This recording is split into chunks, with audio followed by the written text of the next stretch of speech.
Good evening, and it's so wonderful to see all of you out this evening, so thank you for joining us. My name is Molen. I'm the Vice President for Institute Advancement at RPI.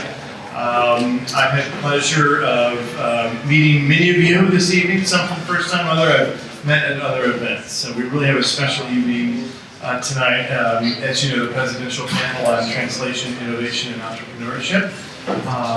And we are really absolutely indebted to our wonderful host this evening, to Sean O'Sullivan. You're in the SOSV spaces.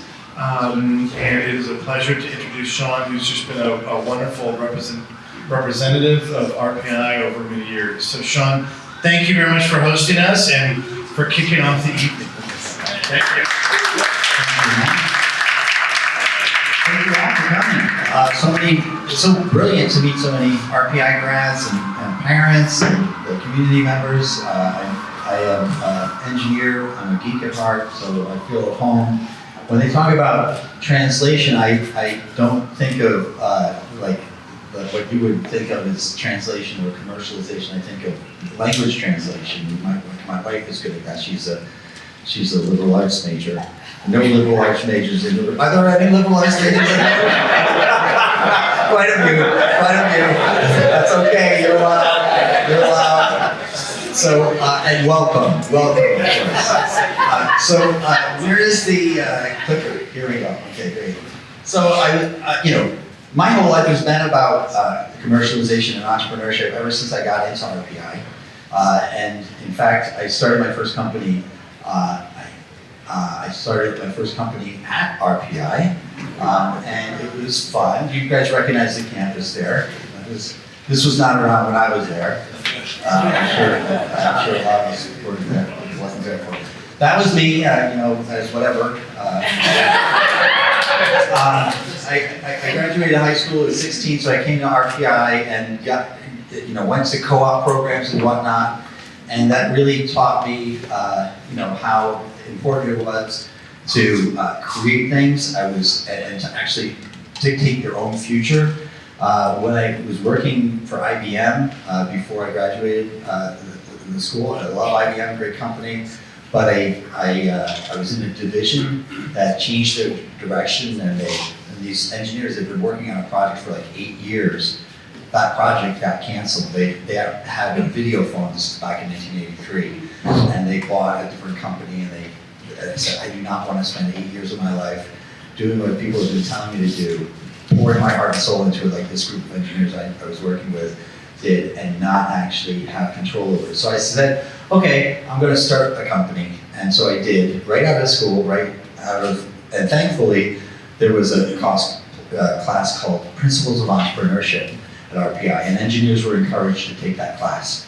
So I took that class, and then I created a company called MapInfo. Now you guys have probably never heard of MapInfo, but a couple of people, thank you. But if you've ever typed an address into a computer and seen a street map, that's what we invented. So a lot of people use that today. It took 7 years to get the first 1 million people to use it. It only took another 13 years for the first 1 billion people to use it, and now, of course, even more. It took 2 years for the second 1 billion people to use that technology. So we were at the forefront of a big idea, and it allowed the company to grow and become public 7 years after I had started it. And so that team grew to about 1,200 people, 1,000 or so in Troy, New York, where we built in the RPI, in the Rensselaer technology part, this building at One Global View in Troy. So, but the challenge that we all have as engineers, and in terms of really creating things that are meaningful and differentiated, is this is characterized really well by this Buckminster Fuller quote: "You never change things by fighting the existing reality. To change something, you have to build a new model that makes the existing model obsolete." And never change something by fighting the existing reality to change something. Build a new model that makes the existing model obsolete. Now, many of you will remember Rand McNally, and many of you won't, but it was a paper map company. And that's how people used to, they would have that in their cars, and they would pull over the side of the road, and they'd ask somebody how to get places. And that was happening to me a lot in Troy, because for some reason people got lost in Troy. And so they'd pull over and they'd ask me, how do I get from here to there? And I said, I don't know. So, but that's what we did. We created a new model that made the existing model obsolete. And at first it was really terrible. And maps didn't look as good as paper maps did. It wasn't quite complete. It only worked in the cities. It didn't work in the countryside. So but that was how, we made a real big difference in the world over the course of, the decades. We helped change the course of humanity. Now everybody does this. Your Uber cab uses it, things like that. So, and then the next company I created was, and this is what I was sort of indicating. At first they ignore you, then they ridicule you, then they attack you, and then you win. Attributed to Mahatma Gandhi, may not be actually Mahatma Gandhi, but you're all familiar with being ignored, ridiculed, and attacked as startup founders, and actually even whenever you're trying to do something new. That's normally where it ends. Sometimes you win in the entrepreneurship game, probably only one time out of 5 or so. But when you do, it can be, it can help change the world. So that's what we all try to model. How do we actually create a model that's really different? And the other thing that I am credited with is coining the term cloud computing. And this is an example of a company that started in 1996, grew to 10 million in revenue, 8 million in revenue and 10 million in expenses. And you can see where I got it from. So then it was the dot bomb era, and if you didn't have any, if you had revenues which were less than your expenses, you were out of business. So that's what we did. We went out of business, lost a lot of money on it, and I learned some humility, which is very important to me at that time, because I thought I could just go out and create companies and make a fortune every time. But you can't for a lot of reasons, but it's worth trying anyway, and I've learned a lot from my failures. Now, over the years, I invested in a lot of companies from the proceeds of my MapInfo startup, and some of those companies became very big public companies, or if you've ever played Guitar Hero or Rock Band, that was a company called Harmonix. It was a bunch of MIT grads I invested in as they were just getting started. NetGenesis was a company in Boston, but Bags went public as well. So lots of great investments, and over the years, this is just in the early, first 5 or 10 years of investing, I had made enough money to be able to continue playing the game of investing and helping a lot of new founders start. That's what we do here in this building and in other facilities that we have around the world at SOSV. We're the world's most active investor in life sciences, and the world's most active investor in hardware, and physical devices. And by being the world's most active in those two areas, we invest in more than 100 new startups in those areas every year. We are able to also be the world's most active investor in climate tech, because if you want to change the decarbonization, if you want to decarbonize the world, you actually have to change the means of production, which requires, in many cases, the efficiency of life sciences and in combination with new means of manufacturing and new chemistries. And we have so many experts here at SOSV, 120 people globally that work in our facilities like this in San Francisco here, in Shenzhen, in Taipei, in India, in Newark, New Jersey for Axe, and in other places. So these are our the three brand names that we have: Hacks, eBio, and Orbit Startups. So we manage about $1.5 million in assets under management, or $1.5 billion, excuse me, and we've done well in terms of giving a good track record, with many unicorns and many companies that are worth hundreds of millions of dollars. So, and as you can see, the difference in how we work rather than most VCs. If you go to a regular VC, there will be some analysts. They'll be working on spreadsheets. There'll be a boardroom. What we do is we actually help by having a lot more engineering talent and a lot more life sciences equipment and prototyping equipment. So we've invested tens of millions of dollars in these physical wet lab facilities and prototyping equipment in our facilities around the world to help founders go further, faster. So this is a little bit about what we have done and how we've grown. We've backed in the climate tech area.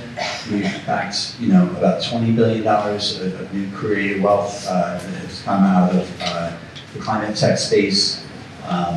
Many leading companies in every area, from energy and transport and building systems and manufacturing and food. So as you think about entrepreneurship, you think about commercialization and translation from what a university research project is doing and bringing that to the real world. And actually, one of the reasons I'm so excited that Marty reached out to me and RPI reached out to me is because they are really focused on having the graduating students and the alumni creating companies that are impacting the future of the world. And that is in the power of engineers and scientists and the team that surrounds those breakthrough innovations. That is how you can take just a small team of 3 or 4 people and actually have a 10 times better solution that scales infinitely well. And you have 1 or 5 people, the founders of these companies, able to create industries that are incredibly important. You can see that in the Rensselaer Hall of Fame, the people that invented the microprocessor, the people that invented the television. You can see industry after industry, all the leaders a co-founder of NVIDIA, another one of those trillion-dollar companies, came out of RPI. And you recognize that it is possible for all of us to have this disproportionate impact on the positive state of humanity by using this talent. And I am really excited by what Marty is bringing is a real focus on getting that translation happening and helping startups getting founded. I know I should be calling him, a doctor instead of Marty, but you'll excuse the familiarity. I'll go for that. Dr. Schmidt, thank you very much for bringing the alumni community together around these issues and to actually talk about these issues in particular because I think it's so important. I don't know who goes next, but I suspect it's you. Okay. Thank you.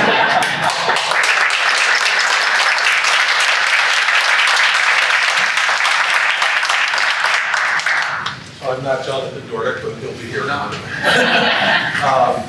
So I don't use slides. I've sort of decided I'm not going to version to them for a while. But I do have notes that I'm going to read from, and I'll do it with one field president.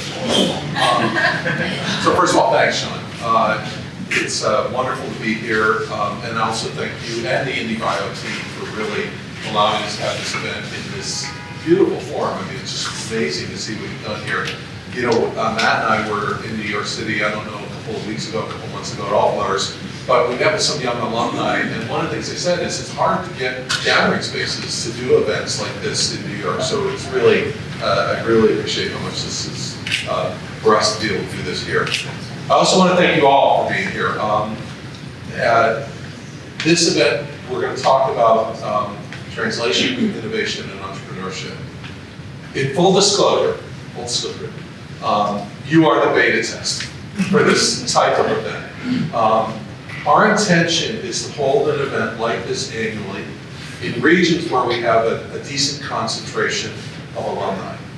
And what we want, the goal for these events will be, first, to give you some insights into what's going on in RPI on a specific topic. So today is innovation entrepreneurship. And second, to really open the doors for you to share your thoughts on what we're doing and give you the chance to think about how you might want to engage with us on this particular topic. And I think, so you're seeing us build the plane. And it's a journey, and we think there's a lot of talent in this room that can help inform that. That'll be the goal of the conversation, which is to think about this topic with us. And we'll repeat this event in a number of cities around the country this academic year. We'll be back here, maybe here. With a different topic. But we'll be back again next year on one of the other topics that we're noodling on and aspiring to move the institution forward in. So as I said, the topic is translation, innovation, and entrepreneurship. We chose this topic for this event because this will be an important pillar of RPI's strategic plan. We're in the midst of working on that plan. The goal is to have it completed by early in 2024, January, February timeframe. And so this is an opportune moment to engage in a conversation of what should we be doing to promote translation at RPI. When we say translation, it's not Spanish to English or what we need is the process by which we ensure the good ideas that are created or initiated on the RPI campus can get out and have an impact in the world. And I think that's an important mission for RPI. We can't just have what happens on the campus stay on the campus. If we're going to really be true to our mission of hoping to change the world, those ideas have to move out. They have to have an impact. But to do this, we need to coach, empower, and enable our community of students, faculty, and staff to be effective in this translation process. And I sort of think about this as building a runway, which is creating the environment on the campus that fosters entrepreneurship, but also connecting to our external community of mentors, investors, and other stakeholders, be they in downtown Troy, around the Freshwater Institute in Lake George, or around our new Center for Engineering and Precision Medicine in Manhattan, or our built environment activities in Brooklyn. Now, many of you know, and Sean shared some of this, RPI has a pretty interesting history on this point. The 14th president of RPI, Dr. George Lowe, was a pioneer in establishing the RPI incubator in the infamous J building. But he also built the runway by creating the Rensselaer Technology Park in North Greenbush, which is about 10 or 15 minutes drive from RPI's campus. And I think, Sean, you started in the J building, I think? We were influenced by the J building. You were influenced, okay, close enough. Inspired, let's use Inspired by the J building. But you ended up in the tech park. And we ended up building in the tech park. Yeah. So it was very interesting. As best as we can tell, RPI was the first university in the United States to create such an incubator in the J building and then establish. So that was really inspirational on George Lowe's part. Sean, of course, was a beneficiary when he joined forces with 3 other RPI students. And you heard the story about Matt Info and all the wonderful things he's done since then. Particularly, it's really inspiring, honestly, to see what you've done with SOSV. And we shared when I had lunch with him at his home, and wonderful tea and company. The experience of going to see his HAX accelerator in Shenzhen back in 2014. It's just really impressive, all the things you've done. But we have a lot of examples of graduates that have pursued this path.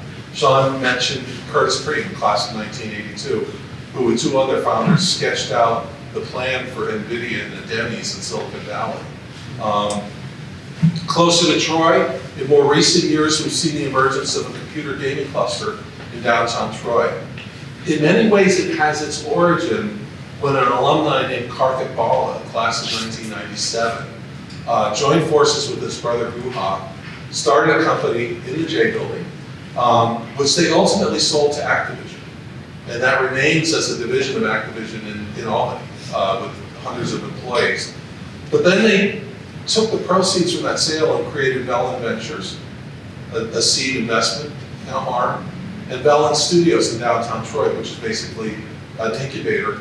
I guess we don't like the term incubator. We'll come up with People use it. Yeah. But created this entity in downtown Troy to support more computer gaming startups. And today you have a couple dozen computer gaming startups in downtown Troy as a result of that. Or we could talk about the Agarwal brothers, who also started their first company in the J building, successfully sold it. Now they have formed a new company called Leverage in Troy.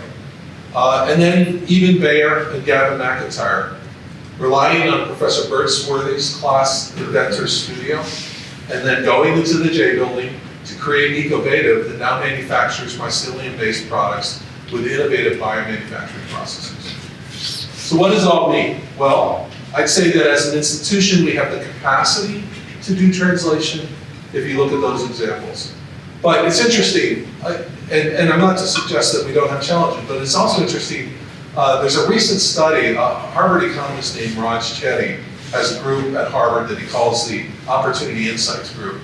And they've done a lot of what a lot of economists do these days is they do a lot of active data mining and machine learning applications of that. And what he's confirmed is some evidence about how skillful RPI is in fostering inventors. So what he discovered was by studying, measuring patent filings, so who's filing patents, and looking at where they did their undergraduate degree. Turns out RPI ranks third nationwide in terms of the percentage of our alumni who have become inventors based on that metric of creating patents. Third, trailing only MIT and Carnegie. So pretty interesting. But lots changed. Lots has changed since the time when George Lowe created the incubator, and we need to re-envision what the ecosystem should look like today to support translation. And we need to promote and celebrate entrepreneurship more fully on the RPI campus. So that's the reason why we recently established a new office at RPI, the Office of Strategic Alliances and Translation. This office is being led by Institute Professor of Chemical and Biological Engineering, Jonathan Dordick. John is really the perfect person for this role in that he understands the challenges of translation through enormous personal experience. He has over 50 issued US patents and patent applications, and he's co-founded at least a half a dozen companies spinning out of his research. He's also a member of both the National Academy of Engineering and the National Academy of Inventors. He also, frankly, helped to establish our new Rensselaer Mount Sinai Center for Engineering and Precision Medicine, or CEPM as we call it. One of the first centers in the nation to bridge engineering with medicine and engineering science with a focus on translation. CEPM is located in New York as well as Troy, and in a moment I'm going to turn the microphone over to John, who will talk about the office and what we envision for it. You're also going to hear tonight from Anqesha Murray to give you a glimpse into what is happening today on campus. She's a doctoral candidate in biological sciences with prior experience starting a company, but who is just now starting up a new company, informed by her experiences at RPI. She's used some of the resources at RPI, like the NSF I-Core program, which teaches the process of customer discovery and other aspects of launching a startup.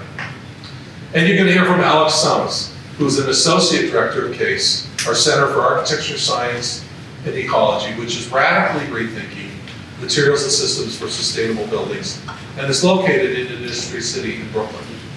Alex will talk to you about how they are working on translating their work.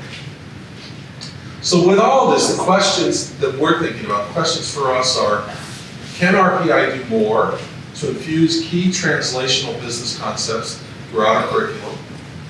Can we do more to support emerging entrepreneurs on our campus?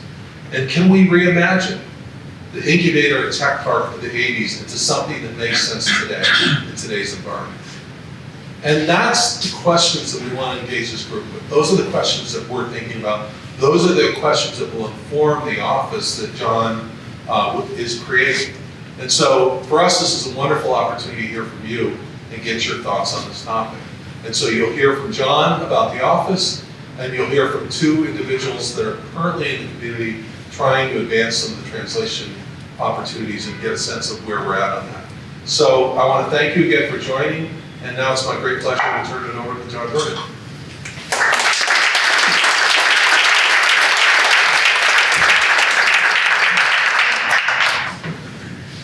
Thanks, Dr. Schmidt. Thank you, Marty. Actually, I like the Gandhi quote because that exactly happens to me every day in my lab with my own research. Anyway, and as Marty said, we're each established as new. John. Yeah, it's a whole thing. There we go. Can you hear me? Yeah. Good. Yeah, this is being filmed. So a new, what we'll call an Engine for Innovation and Translation, or OSAT, Office of Strategic Alliances and Translation. So let me give you a little bit of an idea about that office very briefly, and then I'll talk about a couple other things that you'll see which will lead into the next two presentations. So what we look at in terms of innovation is how do we get things to the university that ultimately will build our capabilities, particularly our research capabilities. How do we get things out of the university, whether it's intellectual property or spinning out new ventures. So for example, the three areas that we are really building up are the strategic partnerships and transactions. That's going to be with companies large and small, bringing in new opportunities for RPI, not just for the faculty, but for the students as well. We're really redoing our intellectual property. I know there's been a lot of voices back and forth about what we've done, what we haven't done. We're taking a new look at it. What can we do that enables things to get out the door quickly, efficiently, benefits RPI, but benefits the people who are innovating. And we're standing up this Office of Realization and Commercialization, tied in with the Severino Center, that will act as a way to essentially bring out new ventures from the students, from the faculty, from both. And that will drive forward the innovation that you've seen already, and that you'll see more of as we go through that. So, most of you remember the old incubator that we had here at RPI. It still looks like that. I don't think the incubator center's name is on it, but nonetheless, it's still there. It looks exactly the same. And you know, these are just a few of the companies. Sean, obviously, there's yours, but a few of the companies that have graduated from that. We've had over 300 that have graduated from the incubator, and it didn't last much longer than 2010. We need to do something else. We need to do something that's going to bring out more from what it is we're developing at the university. And so we're essentially looking at how do we establish a way to drive innovation and new venture formation from our students and faculty across multiple different platforms. So not only at the university, but in Troy, downtown Troy, we have a few examples as Marty talked about. The Tech Park, which is an opportunity to really expand with both large and small companies. And here in New York City, we have what's called the New York City Development Labs. It's part of the Center for Engineering and Precision Medicine, just about 20-some blocks up and over towards the Hudson. And the idea here is that we're developing a startup culture within the university, both pre-commercialization as well as in the actual commercialization stage. The idea is that at the pre-commercialization stage, you're reducing the risk that the companies are going to have before they get out the door. And that's going to give them a better opportunity to succeed. And that's one of the things that I think we owe the students and the faculty that are innovating to be able to do that as they move out the door into the real world. Of course, we're going to have venture capital that's going to come in. We're going to partner with venture groups. We're going to partner with angel groups and so forth. And that's something that's going to be really to be determined how we're going to do that. But the idea is we're going to take opportunities and working with all of you to be able to do exactly that. So those are just a few things that we're establishing within the Office of Strategic Alliances and Translation. Let me be a little bit personal on a couple things to give you an idea of what can be done at RPI now and what cannot be right now. And we're going to try to make things like that work at RPI. So let me talk about a couple paths. As Marty said, I founded 6 companies so far. One of the newest ones is called Ecology. And the idea here is something we worry about all the time, especially being in a room like this, is we worry about all of the people that have colds, whether they know it or not. What can one do about it? So we thought about that for a bit, and we felt that the best approach to be able to do something is to effectively have a mask. But people don't like to wear masks. What about an invisible one? What about something that effectively will block the ability of viruses, some bacteria, but certainly viruses, from actually gaining a foothold in your nose, your mouth, wherever else? And so we established a company that does exactly that, based on the research that we found in the lab during COVID, finding out how we might be able to get new materials, new compounds that could ultimately drive an antiviral approach that's very general. And we found it in seaweed, believe it or not. We found that an extract of seaweed works extremely well, and I won't go through all the details, just give you the end result. We've worked with an animal model that's like a human model, so it has the exact same receptor that the virus actually uses to get into the body.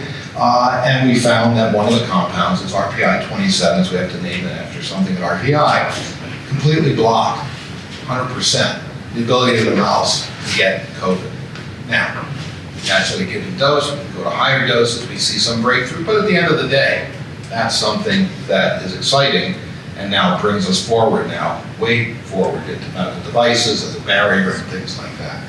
So, can this start right now at RPI? The problem is no, it's in my laboratory, it has to get out of the lab, there's no place at RPI right now that can do work like this, okay? Is there a place here? Well, I guess there is right here that can do that, and there's also at the Center for Engineering and Precision Medicine. So that's one area that to start up, and we need to have opportunities across the whole swath of work that's being done at RPI, from the non-laboratory to the laboratory.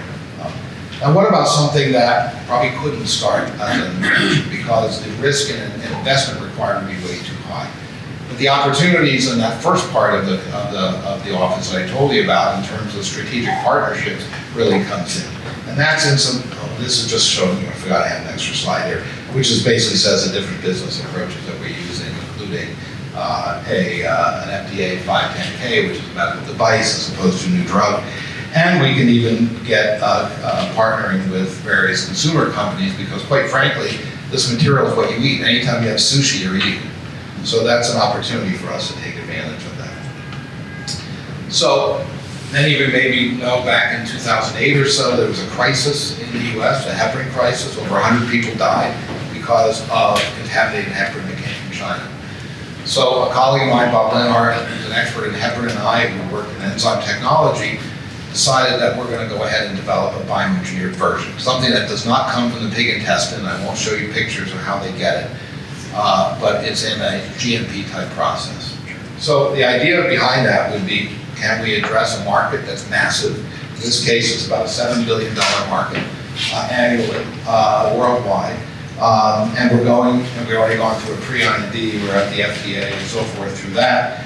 First phase manufacturing is now underway, with a $100 million investment being put by a couple companies. These are international pharmaceutical companies that have put money into the ground to develop a facility to get us through both the clinical studies as well as into the early market.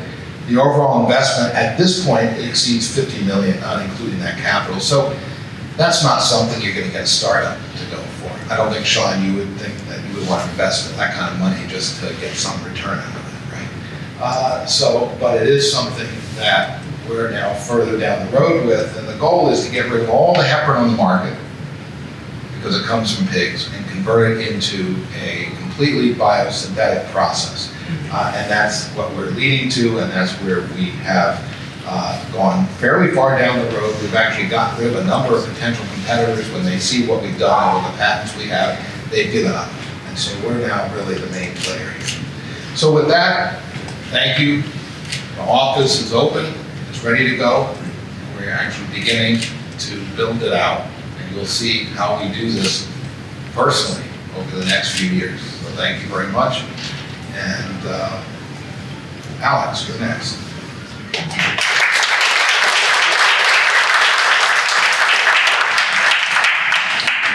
Okay, but use this one instead of... Yes. Okay. Yes, so I am Alex Tsamis. I am the Associate Director of CASE, the Center for Architecture, Science and Ecology. It is based in Brooklyn, New York.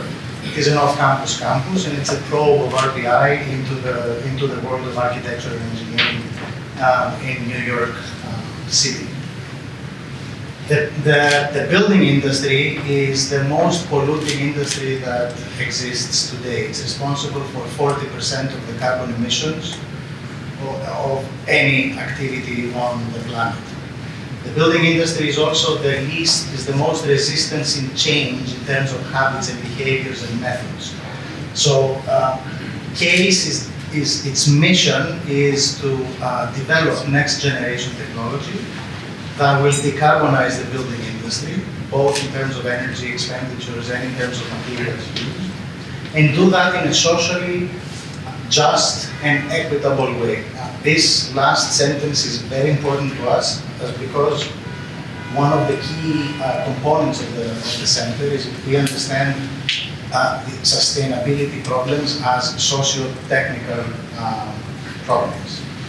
So from the 40% of carbon emissions, 2/3 of that is because of operational carbon, because of the heating and cooling, for example, because of the things we do when we operate buildings.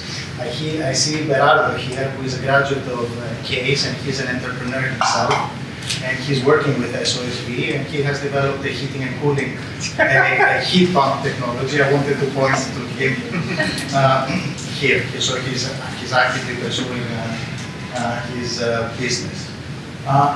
One of the things that I'm going to talk to you about is that what we do in the realm of materials and what we do in the realm of embodied carbon. There is a very interesting thing about embodied carbon. Although it is less intense in terms of carbon emissions, it is something that once you decide to make a building or once you decide to make a bridge, you have spent all your carbon credits on that all at once. While with energy you spend it over time. So in 50 years you will have a lot more time to reduce your energy expenditure while all the material carbon is already in place. So we have started what we call the Sea-to-City initiative as a way to combat what is going on today with the bad materials we use in the built environment.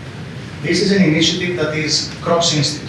It goes beyond the Department of Architecture or CASE. It involves many different departments, engineers, scientists, people from humanities, systems engineers, and so on, business people. The idea is, can we establish in the region, in New York State, an economy around the production of renewable materials such as hemp and the manufacturing of building products that will be the demand side of that production. You know that hemp was legalized in the country in 2018. It is desperately needing the pool, the demand side. So in this initiative, we tackle many different problems. We start from the farmers and we look at the way they process their crops and the way they process their raw materials. We, at the same time, develop manufacturing processes for different products. We develop construction methods. We look at the way supply chains would work in the state of New York, how we could build processing facilities that are distributed in the state so that we could have efficient, decentralized, local supply chains of materials. This is a collaboration between the center, our center, and the Manufacturing Innovation Center, but as I was mentioning before, it permeates throughout. So 3 examples. This is the hemp retrofit SIPS. It's a project that we got awarded a $2 million grant from the DOE now. It is just starting. We are developing, imagine a jacket that goes around existing buildings in order to reduce the energy expenditure because we increase the insulation. We keep them warm. And that we're doing with using 95 or 96% hemp. This is a product that is replacing siding. It's a typical siding that you see.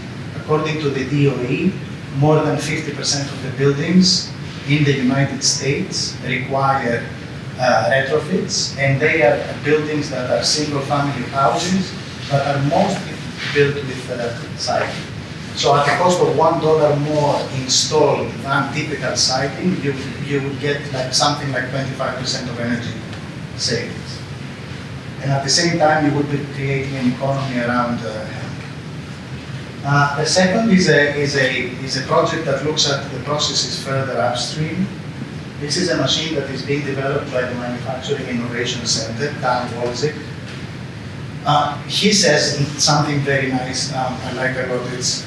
With fossil fuels, with synthetic materials, we've had like 100, 150 years of chemistry and science to get to the refined materials that we have today. Think of what we dig out of the earth, the oil we dig out of the earth, and the sophisticated plastics and fuels we have today. with renewable materials, we are at the age of tar, at the age of the paraffin lamp. So we need a lot of work, science, basic science, to understand how to extract more value out of the natural materials we have around us, so that we can develop, we can develop higher value products. So this is a machine that is extracting fibers out of hemp, keeping them straight without damaging them, so you can have higher strength material. Hemp fiber is the strongest natural fiber that exists already. This last project I wanted to show you, it's hemp rebar. Corrosion in steel rebar is one of the most important problems, and that's why we have the infrastructure bill, for example, that say that we need to invest $1.2 trillion in maintaining and repairing and increasing the infrastructure. A big part of this is because of aging, and it's because of concrete, because of cement and steel. So hemp rebar is a non-corroding alternative, and it's made out of a rope that is made out of hemp, 50%, and a thermoplastic, another 50%. The machine consolidates it and shapes it into a final shape. The price of this is a little bit more expensive than normal steel, but it is 50%, it's half the price of stainless steel, which is the non-corroding alternative, and also a third of the price of fiberglass, which is another version of rebar that exists today. We are also thinking, and because we're talking about translation, and I like the idea of trying to find a new meaning for the word. We are looking at creating, we have created a spin-off company called Fiberworks, which we understand as vertically integrated, and it has different departments, let's say, or sectors. It has the processing sector, and it has the reinforcing sector, and it has the cladding sector. It would be involved in producing the raw material, processing feedstocks, creating final products, and also keep developing manufacturing technologies for new ones. I don't have any numbers or dollar amounts here, but we can talk about them if you want. Thank you.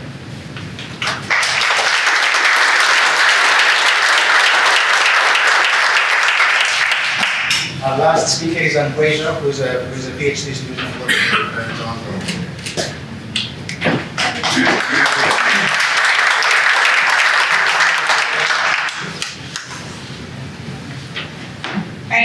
Hello everybody, my name is Anqesha Murray, and I'm very excited to be here today at NYBio, as well as have an opportunity to speak with many parents and alumni. And I think I'm at the point in my dissertation where I can say I can't wait to graduate and become an RPI alumni as well.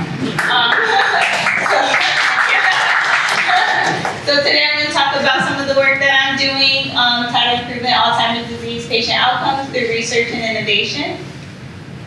So starting with some background on myself, I'm from Rochester, New York. I completed my undergraduate degree,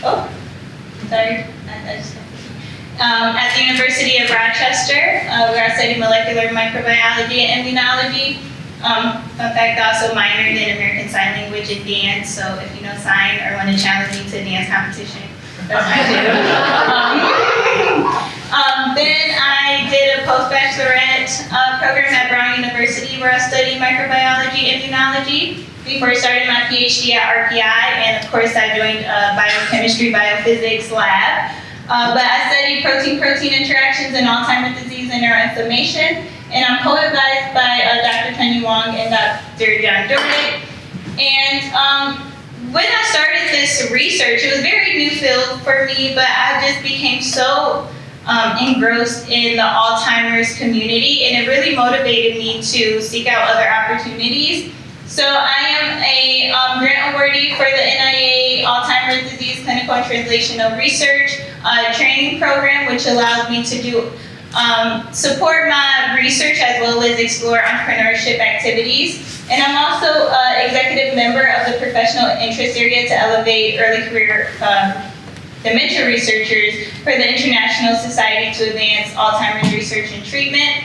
And in doing this, I was able to be exposed to many opportunities, one of which is sitting on a panel with Congressman Tonko to talk about funding and personnel issues for Alzheimer's diagnostic treatment and care. And this really inspired me to get more involved and bring in some new solutions to the market for this population. And it led me to get into innovation in this space. Specifically, I'm working to commercialize an early diagnostic company out of New Albany, as well as starting my own venture, which I'll speak more about, a cognitive decline tracking application out of RPI. So I'm going to try and talk about my research in a few minutes, so bear with me. So I am looking at the immunophilin protein cyclophilin A, or CYP-A. Maybe I can use this word, okay, we're just not going to do that. As well as tau protein, and tau is associated with one of the pathological hallmarks associated with Alzheimer's disease, called tau neurofibrillary tangles.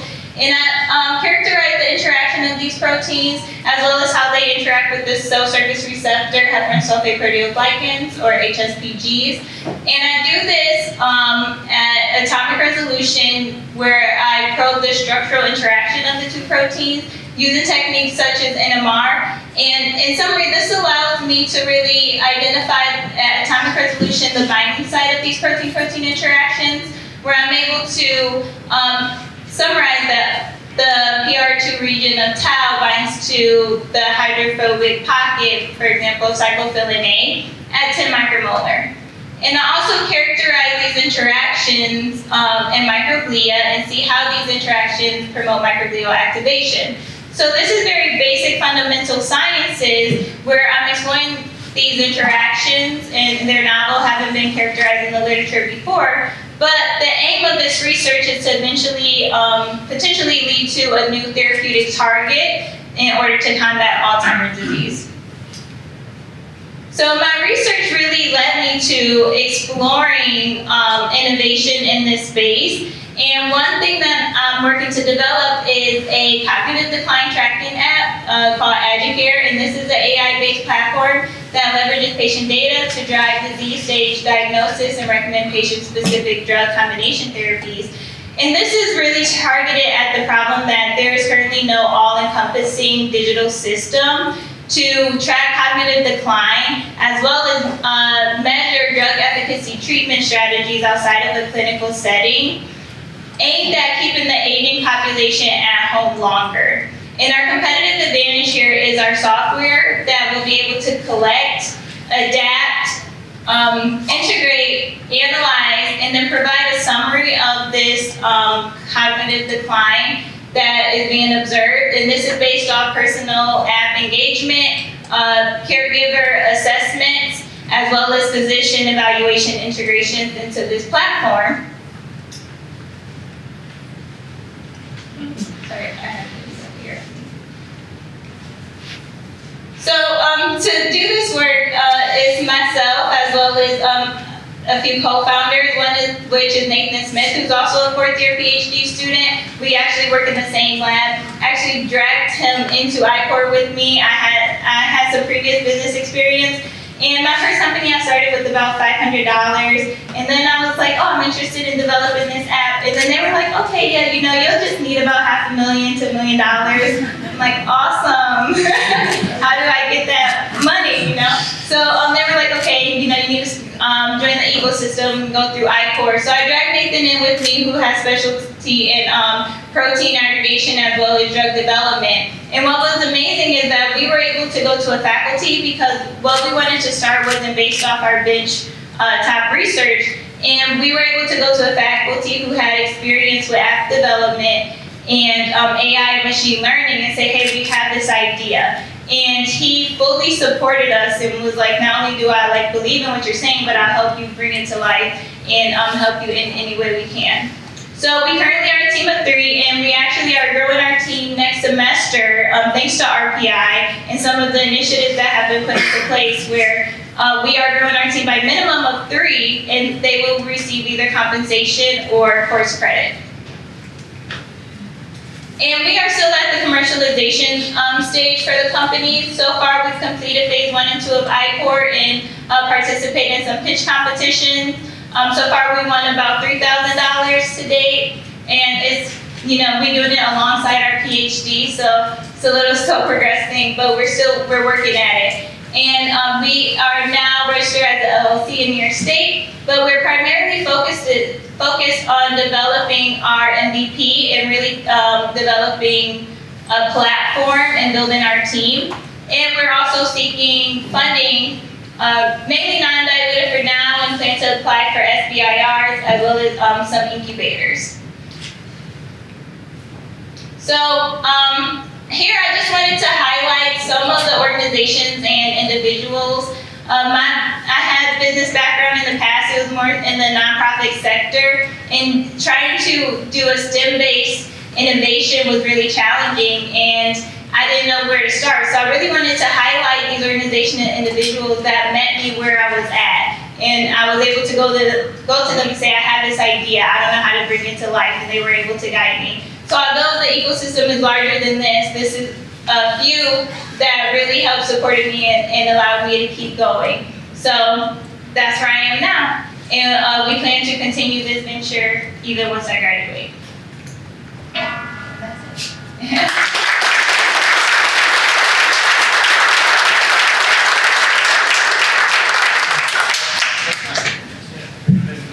So we're going to begin. Yeah, we're going to begin the panel, I guess. So open it up for Q&A or the panel. Is it? If you want to answer questions. Yeah. Oh, so are you joining? Yeah, I'll you drive the bus. Okay.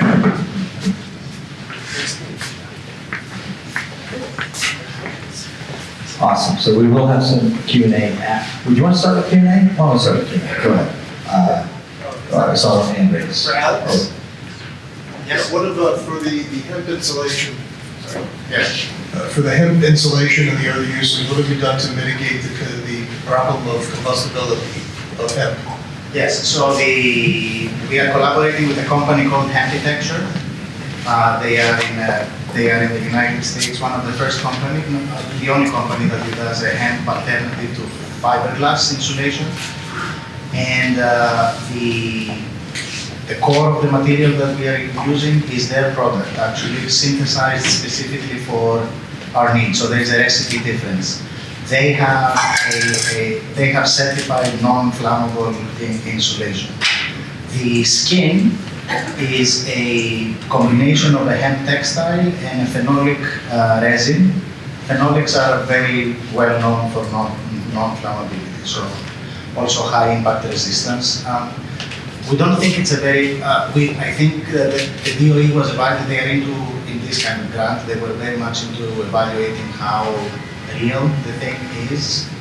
And I think we hit a lot of marks with pre-proving that we know that this is gonna work. Yes. I'm gonna, you know what, I think I'm gonna start with a couple of questions from Marty and the team. So my first question, Marty, is what are we doing to measure and John, I guess this is also partially for you, what are we doing to measure what the outputs are that we are expecting in terms of entrepreneurial outputs? How can we actually look to whether it's the number of teams, the amount of funding, the outcomes of companies that are doing Series A rounds or Series, getting to valuations and certain valuations over certain longer periods of time. Do you have any ideas where we want to be, over the various stages of really getting entrepreneurship rolling?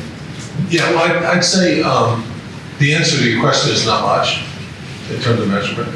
And I think that's the point of creating John's office, is to be much more intentional as an institution and think about this. Because you're absolutely right. I mean, what are our metrics? How do we predict success? And if I had to guess for my own case, I think, how many teams do we form? How many people participate in some of the early stage, be they competitions or hackathons or whatever, which is the pipeline, right? Building the pipeline, getting people engaged and excited about this. And then I think the follow-on metrics would be, what percentage of those translate into something that goes on to the next stage and beyond. So I think it's those are the things that come to mind, John. I don't know if you have any additional thoughts? Yeah, I kind of look at entrepreneurship, probably the most important thing has nothing to do with starting a company. I think it has to do with the mindset. It's that you're going to look at problems and maybe take some risks, understand how to mitigate those risks, understand how to communicate across different barriers, many groups of people that may not understand what you're trying to do, but they'll understand the passion you might have that will get you to something.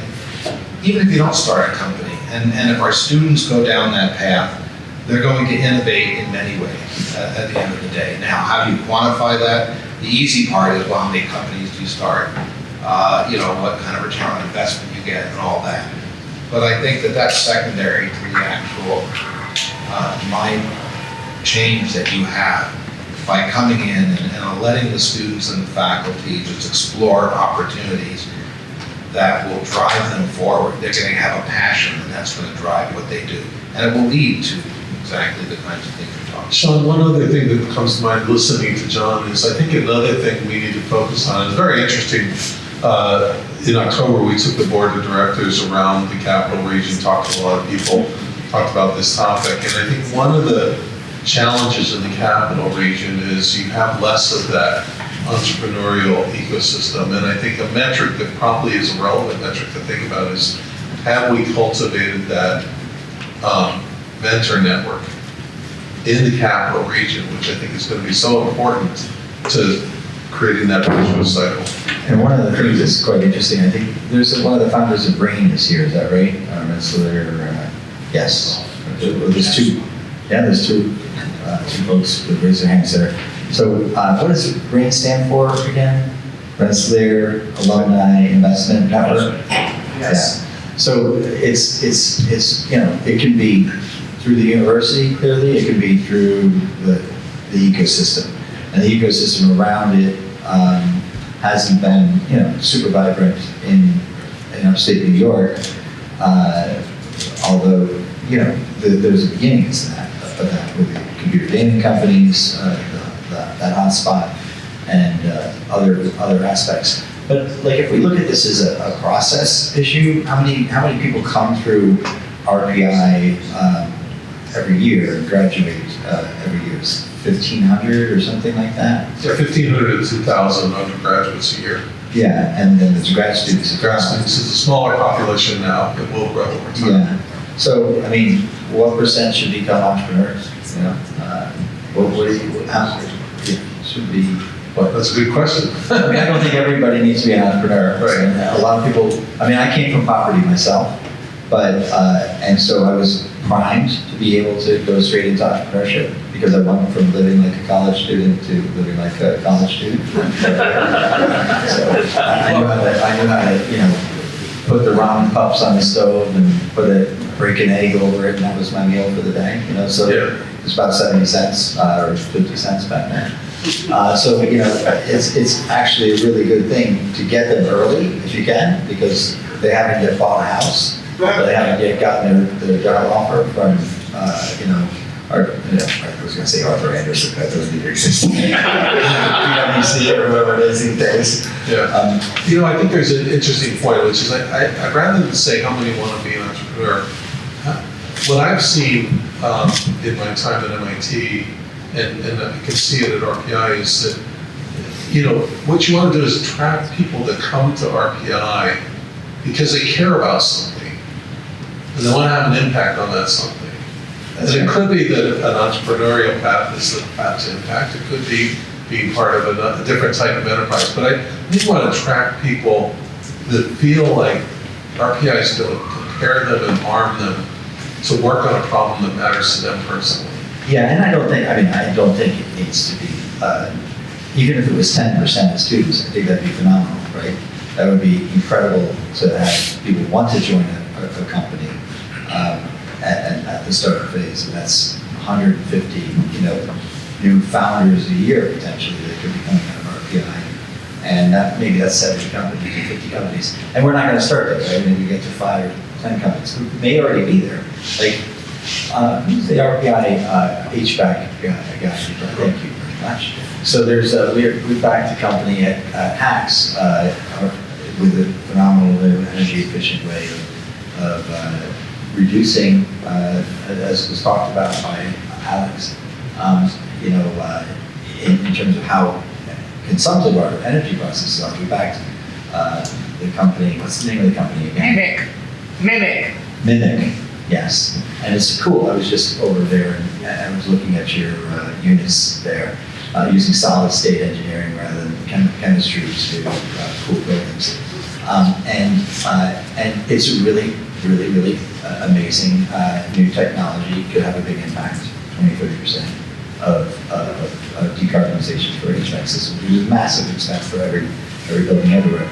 So like, I would love to be able to back, just out of hacks and out of NUI, 2 new startups a year coming out of RPI, and then there's a whole bunch of others like us in the VC industry that would love to back to one or two companies a year. So I would think it'll take us a little while to get there, but I do think and it could be from faculty as well. But probably we would think of this as mostly coming from the students, right? And most of this is coming from the student population. Would you say? I would hope so. Yeah. Yeah. So, I think, I think it's, I wouldn't necessarily say out of RPI, because, for example, I think we might have talked about this earlier, we went over to visit GE Research, the energy group. They made a decision that they would like to see 2 startups come out of the GE Research Labs in Schenectady a year. So, if it's partnering with RPI people at GE or Albany or whatever, but I think that ecosystem, leveraging that ecosystem. Yeah. So opening it up to the whole community. Yeah, a lot of what's happened at MIT is it's not just MIT students starting the company, but it's MIT and Harvard, and maybe some postdocs at MGH and whatever.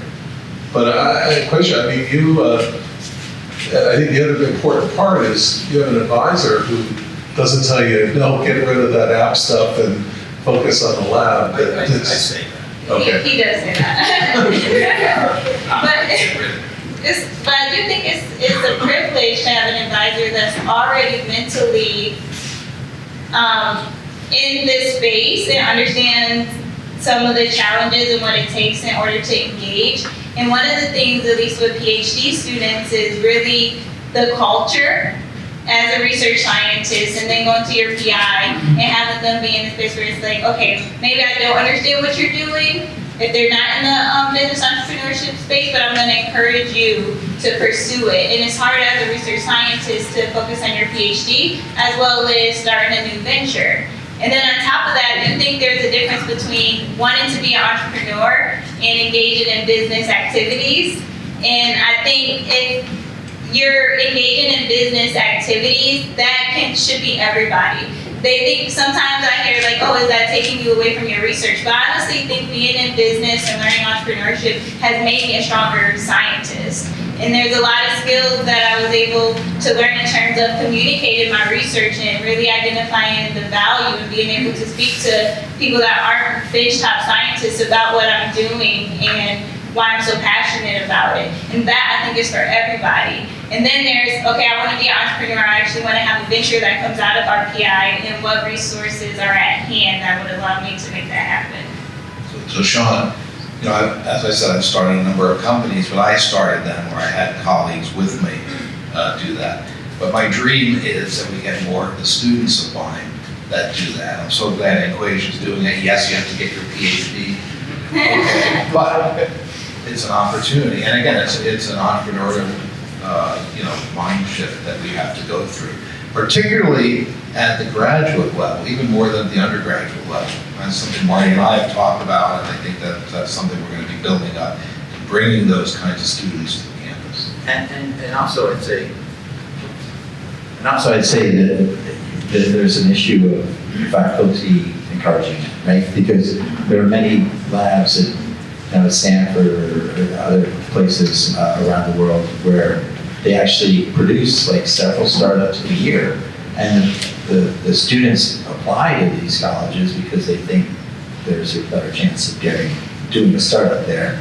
So you're attracting the students that are more likely to change the world. Why not change the world, right? As well as having the faculties, supportive of the fact that they could be an advisor to these companies. Not going to have a lot of equity in these companies necessarily, but they can help foster their. It should go, The next one. well, the equity should go to the people who are driving the mission forward. So the founders, which are generally going to be the students or the people who leave the university to create the startup. But I think that that's a very systematic sort of challenge, and it takes years to really get there. But I'm glad to see we're starting along. Like, Case is an off-campus campus, so we are away from the main campus, so we have some sense of independence. Sometimes we do things like that. So we host an educational program. We host at least 3 master's program and a Ph.D. program. And in the declaration of the master's program, we have that if you have an ambition to become an academic, come here. If you have an ambition to become an advanced professional in these issues, come here. If you are an entrepreneur and you have an early idea in your mind and you want to identify the dimensions of the problem that you have at hand, this master's is also for you. And proof of concept is Nathaniel, who sits here, who is just finishing his MS, and he's starting a company, and he came in the program with the idea of what he wanted to do. It's walking a fine line, actually, because it's still an academic program and you need to hold the requirements of an academic activity. But I don't think that it is undoable to consider it part of the training and the education of the program, to have somebody like Nathaniel who's actually ambitious. Yes. I see a question. I don't know if this is. Oh yes, I see a question from Jesse True. I hope this isn't interrupting your flow. It's a great program. I wonder how deeply RPI has thought through another axis, slightly different from all of the things that we've talked about so far tonight. And that axis is the money. Have you thought through the dimensions of where the money comes from to fuel the startups? Are you going to go for friends and family? Are you going to go for something that can get going enough to be stable on some kind of a revenue stream? Or are you going to woo the professional venture capital industry, which is a whole different arena?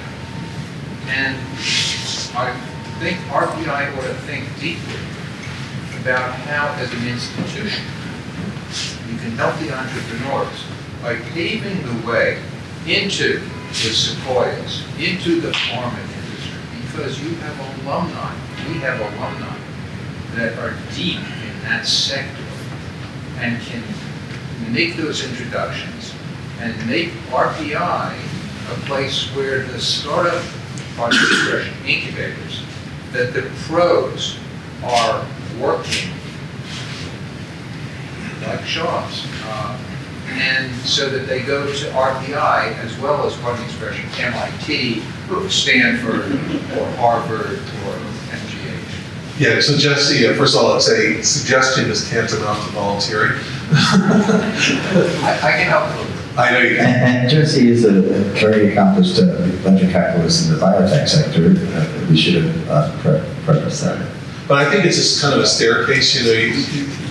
You can do a lot by giving an undergraduate with some passion $1,000 to play for a semester. So I think you can build that staircase. Some of it you can raise through philanthropic support. I've seen it done where venture capital firms come together and say, hey, we'll fund that, get a look. But yeah, as you get further out, you have to get much more serious. And I think personally what you got to do is you got to build the capacity to get those ideas de-risked and professionalized so that they have a shot on goal with some of those other opportunities. But yeah, it's a great question. And one of the other ways is to actually sort of encourage them. I actually sponsored this program called Change the World Challenge at RPI. And I created a endowment or whatever to give up to $50,000 a year to students in prize money for competing in this effort, and it's still ongoing every year, and it's just actually making students realize it is actually possible. The fact that Is Bethany around? Could you just give your back?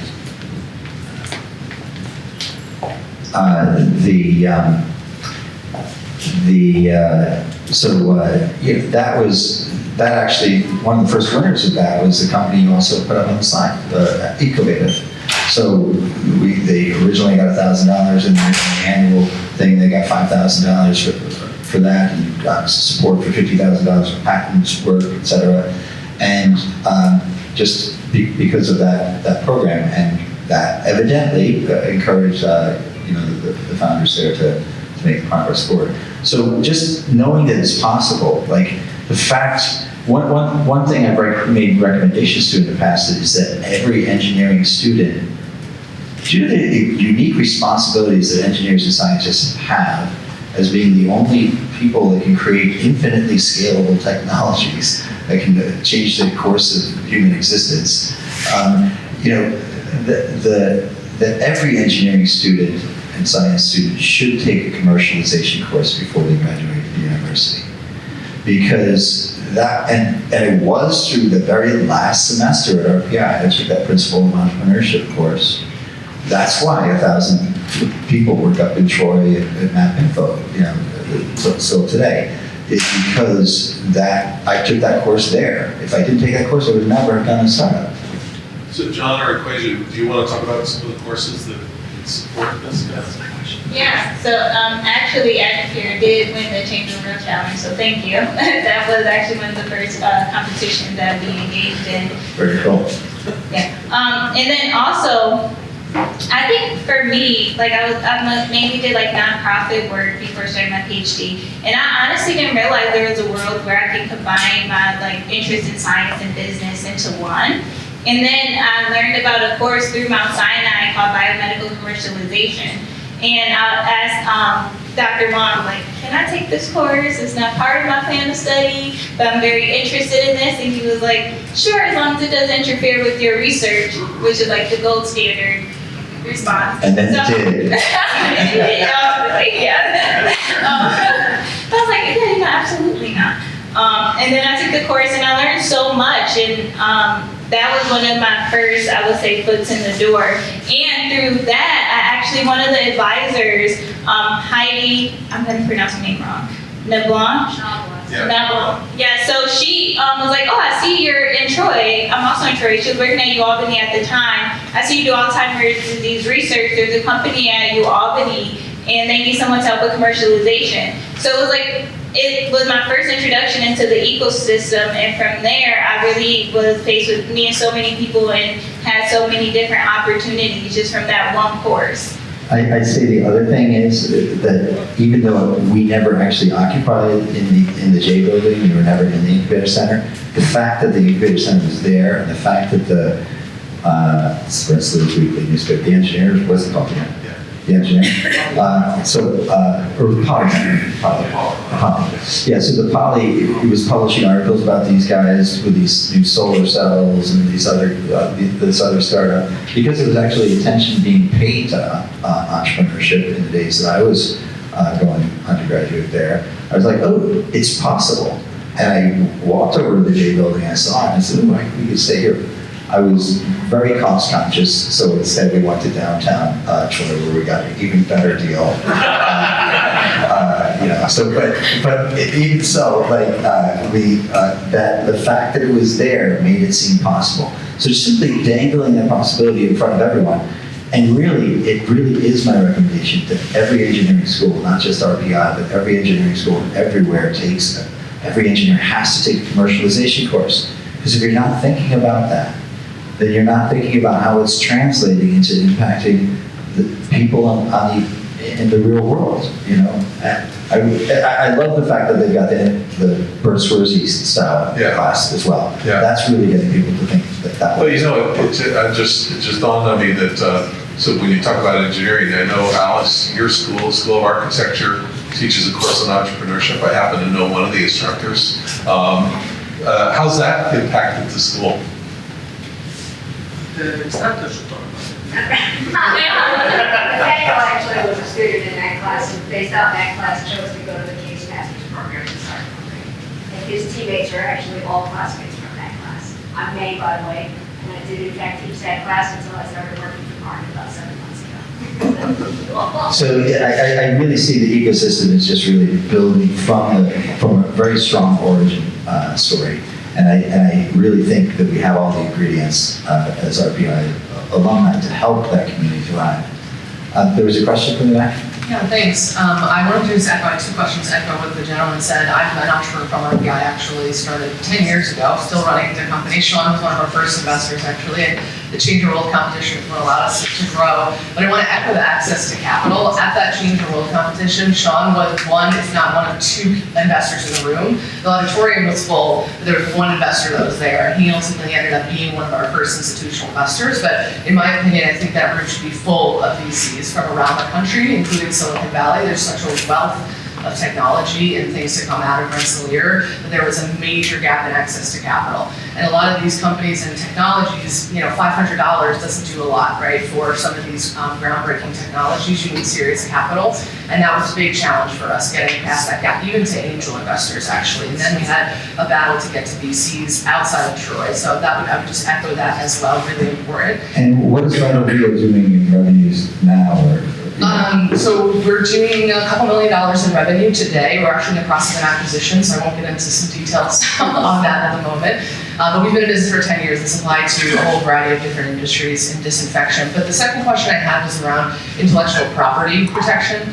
At Rensselaer, that's been quite a topic over time. It was something that was a challenge for us as well. We were able to navigate it, but it was very opaque in terms of how technology transfer went on, and that really can be limiting, especially when you're starting to commercial efforts and investors want to know what are the rights, what is the situation, and can't get answers. So I would love to know if that's something that you're addressing as well. So John's going to fill in the details, but my view is that 2 things I would say. One is, if you think you have a technology that can solve a really important problem, there's probably a couple other technologies that can also solve that problem. And so if you think you're going to negotiate some incredible deal, if you make it too challenging, that other technology will come out. So that needs to be the mindset when we think about licensing. But the other thing is, I think you also have to think about who's across the table from you. And if you're trying to get the last dime out of a royalty payment or something like that, if you're talking to a faculty or alumni, and 30 years later they feel you helped them be successful, the payoff there will be much greater. And so I think we need to think about, our mission is to get the ideas out. It's not necessarily to immediately monetize the idea. And I would never build a licensing office based on expecting a positive ROI. Yeah, I've personally gone through a number of these things here at RPI. And my view is that this office, the IP office, should be a partner with the companies, not simply the owner of the IP that wants to get paid for it. So our goal is to make us a partner. Maybe we will invest and we'll have some equity. Investment is what we're doing to help the company get off the ground. Money is very expensive early on, and especially if you have really the IP, so you're really working in things where you have materials or you have new biotechnologies, and in your case, new technologies have to actually be with equipment out the door and really implement it, and having regulatory components with it. So that makes it tough. You need all the money you can get at the beginning. We would like to be the partner to get that, to get you to the next level. Because then we're going to succeed. If we have a small amount of equity, who cares what the patents did? Because it's what the company does that's important. And then down the road, we're going to have a lot of people who will say, RPI got me going. And because of that, I want to contribute back. Matt will get happy at that. And so that's the opportunity we want. So I know people have come to me and said, RPI IP is a big problem. Look, I understand. Again, I've been through it. So I think we have some solutions. Are they going to be perfect? Maybe not. May and I have gone through a number of these things and talking to a number of people all around the country. And they basically all say the same thing that I'm just saying now too. So this is real, and I think we can make the change. And we're making it now. It was actually IP office reports to me. Thanks, Marty. And so we're doing it, and we're going to implement it immediately. So another one or two questions, or it looks like 2 or 3 questions maybe? Okay, so really talking about the ecosystem that we talked about as well. I mean, so the ecosystem, I've worked in pieces where I've connected these dots. And you don't even know what the dots are, right? But they're in this room. And so when you were talking about your Alzheimer's thing, I've been in a group that funds $100 million a year into Alzheimer's. That's all they do. So do I know they would do it? No, but with one phone call, you could be in the door. And I'm sitting here talking. So that kind of thing happens in this group with this ecosystem that we have. And what it was, I get, we started with the alumni. I mean, we start with the students, but I think the alumni are the way to get it there quickly, right? Because somebody is in that field that can say, wait a second, I'll take that and I'll ramp it up, as opposed to going and try to find $100,000. Well, wait a second, we'll get a corporate group that really thinks that this is an extension of our business. Boom, we ramp it up. And I do think that there's a trust among this group, right? We show up, we're not just the other person on the other side of the table. There is, right? There is a trust. I'm not saying everybody's worthy of it, but most of the people are. In fact, that's why we started RAIN. We started RAIN because we run around talking to people in the investment business and helping people. You know what? Everybody's not reliable. We've started this group of 6 people because I think we're reliable, and we've started now, we've gotten the funding for one of the people that have come in, right? And we haven't really even pressed it. So the answer is, I think your challenge is communications, open the door, and try to get, an 800 line. I've got an idea, or an 800, we're working on something on campus, does somebody, right? The answer is, yes, there's people on both sides, many people. And so the communication could just start this thing flowing. And I guess that's my question to you, Marty, and to you, John, is what's the call to action to this group of alumni as you travel around the country to do this entrepreneurship theme awareness? How can we call and tap into the resources that are in the alumni community? Well, I think the short answer. Do you mind if I cut in really quick? I just want to give a shout out to the alumni because RPI posted an article on Agicare on LinkedIn, and we have multiple alumni reach out to us and say, we love that you're doing this. Once you have the MVP and you're doing beta testing, let us know, because a lot of alumni are now taking care of their parents that have some form of cognitive impairment. And they say, we will be happy to participate in beta testing of the software once you have it up and running. And just having that with motivation to keep going and keep working toward this. So I just wanted to say that. Yeah, and I would say, the call right now is give us these ideas. Give us these ideas. You all have experiences. We're building an office that we want to really transform our PI. Great ideas are what we need to shape it. We don't know all the answers. I think we were at the rally board the other day talking about, getting this entrepreneur. The course should be translation, right? The course should be everybody takes a translation course. If they're going to use that, it kind of catches you as it did you and caught me as translation. What translation? What are we talking about? Or commercialization, whatever you want to call it. Well, commercialization is obvious, but it actually catches you and say, what is that? One question here. Go ahead. This can also piggyback with all the discussion we had, and so it gets you part question. So I'm doing fields, class of 22, architecture, and I was curious about if there's actually a database that students, faculty, alumni, even external organizations can access to, which pretty much lists all the businesses that is starting at our RPI. I think that would be an excellent resource. My dad, he's also an alum.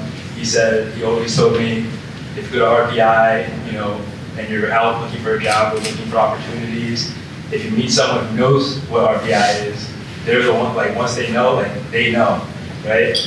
Second part is what happens to students like then who are currently at students at CASE, let's say, or any other major at RPI. What happens if they're, you know, benefiting greatly off of the resources that RPI has to offer, but they're about to graduate? Will they still have access to those resources, and how would you guys plan on, you know, maintaining that connection? Yeah, I'd love to interject with one observation what you just said. Like, I have office hours, it's open to anybody in the world every Saturday, and I fill out 3 hours of 15-minute calls every Saturday. And there's, like, I wouldn't mind, obviously, opening it up to any RPI alumni as well. Just anything about entrepreneurship. But I'm sure there's so many, if we could just pull alumni, you know, and say, hey, can you offer up an hour a week? You know, I do it in a very automated way, because just organizing, you know, 12 calls for a weekend is impossible unless it's completely automated. Like a Calendly-like thing that sends out text messages to people, et cetera, automatically to make sure they show up on Saturday mornings, et cetera. But if we could do something like that for the alumni network, making that available to entrepreneurs, it would be kind of an amazing way to actually provide that sort of service to a wide array of wannabe entrepreneurs, for example, and mentors. Yeah, so these are two great ideas, and so you're already getting ideas. So that first question you had is something we've already been thinking about, and we need to do that. You know, and get it. In fact, as I was putting some slides together and cutting out a whole bunch of them, that was one of the questions I had, and I went to a few people, and they didn't know. And so, obviously, there's a need for that. I think we have to, I've been kicked a little bit here, I think we have to wrap this up. But I think we're going to be hanging around here, and so, yeah, until 8:30. Yeah, or you're welcome to stay longer if you have to. Yeah, so thanks so much to everyone. There's a Bethany, is it Bethany in there? Are the Hacks people here at all? Oh, okay. So Bethany is with our Indie Bio program. If you have any questions about, you know, startups in the life sciences area, et cetera, Bethany would be a great entry point to direct you to our programs. So she's standing up in the back there, and please approach her. And she can actually redirect you as well to the Hacks people who also do the hardware side of the house. So anything you'd like to add? Or? No, just again, thanks to all of you engaging. I think, as I said, this is a beta test. Tell us how to make it better so the next city experience is even better than yours was. Hopefully this was good.